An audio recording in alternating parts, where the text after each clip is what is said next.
I've talked a lot on my channel about how I suffered from a 6 month long bipolar manic episode with psychosis during my junior year at the University of Massachusetts Amherst. A question I frequently have been asked is, what do you think the primary trigger was for the initiation of your severe mania? What was it that led to this?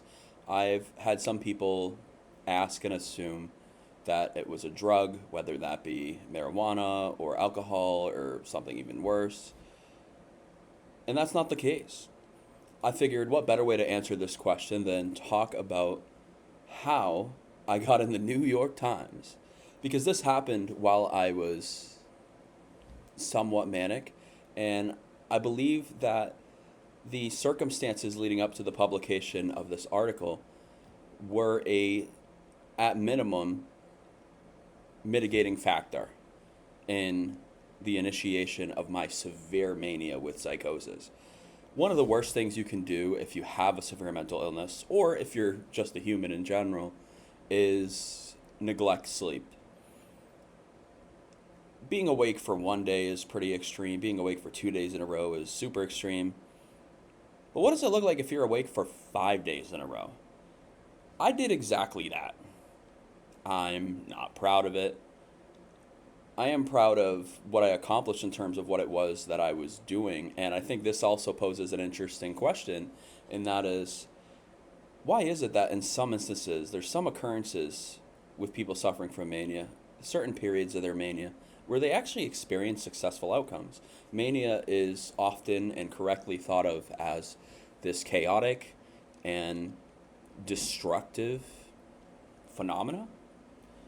It certainly was for me by and large, and yet there were moments during my mania where I achieved something significant, something out of the ordinary.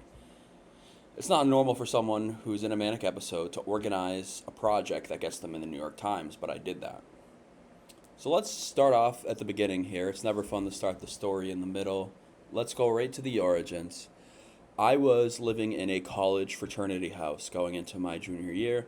I was heavily involved in the fraternity. I held multiple leadership positions, one of which was public relations chair, which is just another fancy way of saying social media manager. Over the course of my tenure, I did a fantastic job, to my own horn here, of growing the Instagram account and expanding our reach.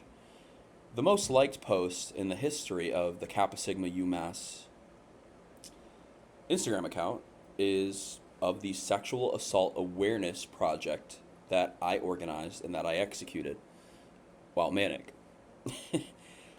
I'll include a link to the post down below if you're curious as to what it was that got me in the New York Times, what got me the interview, how I got the interview, and so forth. I'll talk about that in a moment.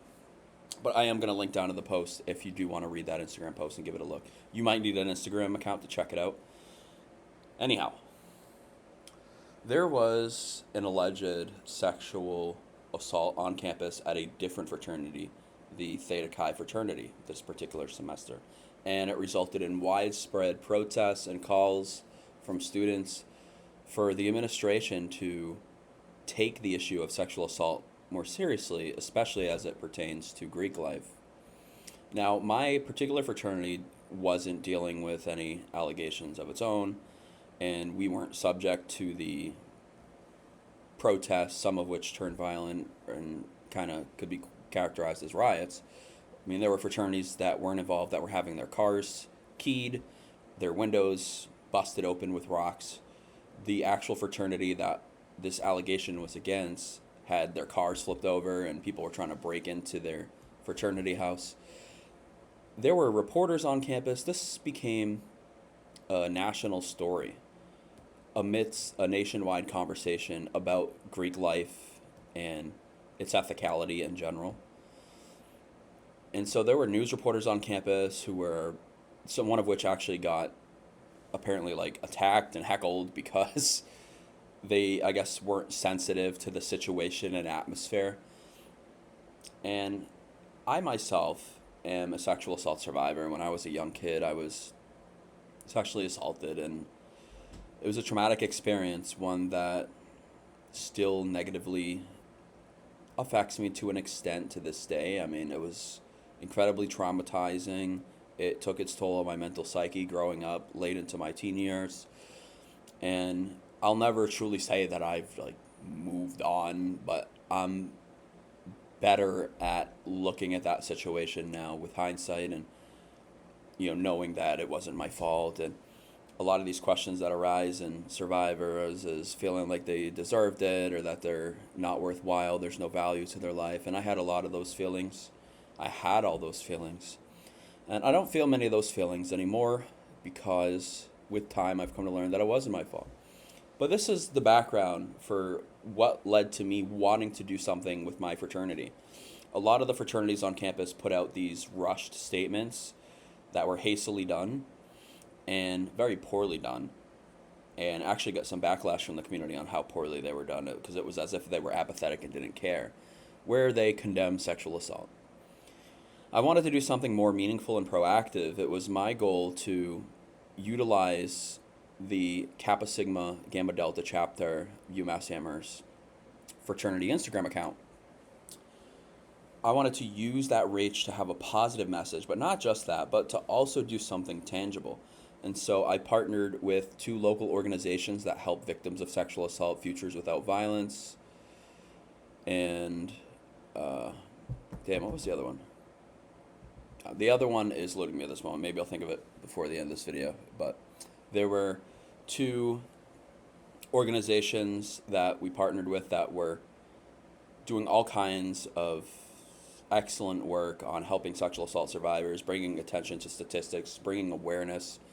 So that was a huge component of this. I do have the 2 organizations that partnered with us in the actual Instagram post if you want to take a look at that. But going into this, I put together a committee of people from my fraternity who I believed that were hardworking and would really give it their all in putting together this comprehensive project. And there were so many components to it, and having to delegate and lead, even with delegating, I was still doing the bulk of the work, and I wasn't allocating my time as properly as I should have. I wasn't prioritizing my academics anymore. I wasn't prioritizing my job anymore. And I just neglected a lot of things in pursuit of doing this project as perfect as possible. I wanted to get it right. So in this project, it consisted of a statement that was condemnatory of sexual assault, that called for campus unity, that called for campus conversations, and for listening to survivors and victims, and challenging some of these notions that survivors have to share their stories or have to act or behave in a certain way in coming out with their stories. As a survivor myself, I knew that it's never appropriate to project blame on a survivor, and it's not anyone's position or place to have an expectation of how they should handle the trauma that happened to them that wasn't their fault. So I had a statement along those lines. I had the statement analyzed by an attorney from my local community who looked at it just to make sure, for liability purposes, there wasn't anything that would get us in any trouble. He cleared it and gave me some recommendations on how I should revise some of the wording, and I did that. In the statement, I also made references to some work that had been done on like the issues of consent and of just say no and these different concepts, and just to provide an educational component to this as well. In the project, we also drew people's attention to resources available nationally as well as locally on campus. And the purpose of that is, of course, to let people know who are recovering from such a trauma or in the aftermath of a trauma, might not be sure where to go or how to cope. And so we wanted to draw attention to organizations and institutions that help alleviate stressors for survivors and try to help them in their recovery process, because it's not easy to do it alone. And so that was kind of the main set of components that comprised this project that made up the, I believe it was a 10-slide post on Instagram. After it was released, it blew up immediately. It received tens of thousands of impressions, views within hours of being published, and I still have lots of screenshots of that data just because it fascinated me. And there were messages flooding the account from sexual assault survivors and victims, and predominantly women who were saying that, oh, this post made them cry, or they connected and resonated with this post, and they're glad that an organization like ours that operates within Greek life, where this is such a prevalent problem, we're doing something proactive, not just releasing some hastily done statement, but we were drawing attention to resources and raising funds for organizations that help victims. People were very grateful for that. They were proud of what we did. I ended up getting referred to a New York Times reporter by a member of the mock trial team. I used to be a member of the mock trial team. And she essentially said to me, hey, I have this friend, Matthew, who's a student writer for the New York Times, and they're writing this larger piece about nationwide protests against fraternities, and part of that will cover UMass Amherst. And we want to kind of talk about, get a Greek life perspective here. And since your organization put together this comprehensive project that was so well received within the community, and even beyond the scope of the community, they wanted to get my perspective as someone who organized this. So I interviewed with this New York Times student reporter, and the interview lasted about 2 hours, and it ultimately ended up with about 2 to 3 paragraphs worth of coverage of me specifically and my fraternity specifically in what was a very lengthy article.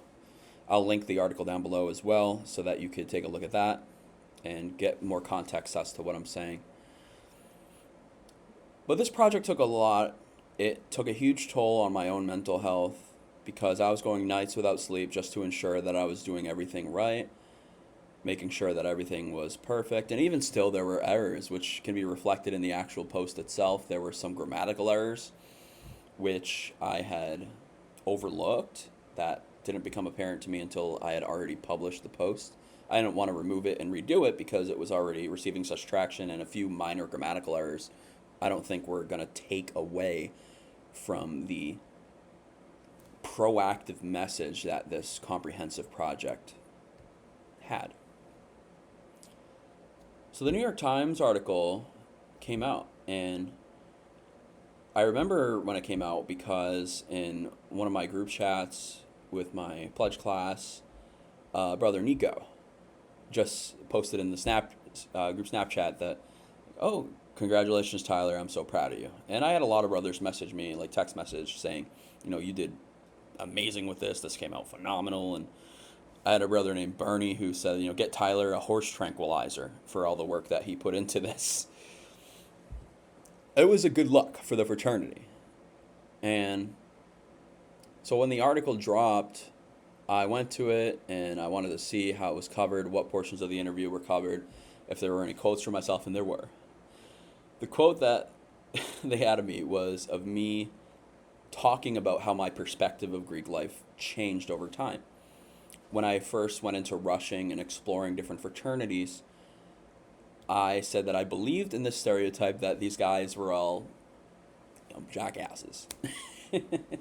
And my brothers, for the most part, thought that it was a funny quote. I think it's amusing to me that of all the things I talked about in this 2-hour interview, that was the quote they decided to include. But I'm okay with it. A lot of my brothers said that it was an iconic quote, and I could not agree more. So that's the story of how I got in the New York Times. I'll link the article below. I'll link the post to the project below that got me in the New York Times, that got me the New York Times coverage. I just wanted to talk about kind of like how this happened while I was lightly manic, but my mania and symptoms exacerbated. I truly do believe that as a result of the efforts and time I committed towards this project. And my mental health began to spiral out of control and only got even worse over the course of the semester. My symptoms intensified. Before you know it, I was experiencing all kinds of delusions and even hallucinations where I was talking to people on the phone that didn't exist. In the backyard of 778 North Pleasant, I was walking back and forth, talking on the phone with someone who did not exist. I can't imagine what impact that may have had on my brothers. I can't imagine that it was a particularly positive one, but I am grateful that my brothers were very understanding and empathetic for the most part.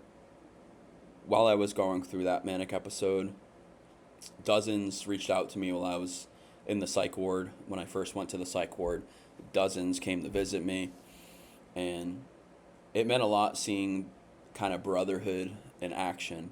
And I think that this story is unique. I think it's a testament to the idea that not all Greek life organizations are the same. Not all adhere to this culture of toxic masculinity and this culture of, I mean, to be blunt, of rape and sexual assault. It's a very prevalent problem among many organizations, not just Greek life, but I feel like it's particularly noticeable in Greek life and particularly problematic in Greek life. So I'm glad that we were able to draw attention to this issue. And even though my mental health took a massive dive, I would do this again every single time because it was so important to me. The gravity of the situation, it was of integral importance for me to get this done and to get it done right. And I'm glad I did that. Thank you all for watching. If you have any questions, put them down in the comments below. And yeah, I love to hear what you thought about this story, so let me know down below. If you're new here, hit that subscribe button. Everybody, please hit that like button so that more people could see this video. I'd greatly appreciate that. But with that being said, my name's Tyler Adolfo, and love, light, and tranquility to all.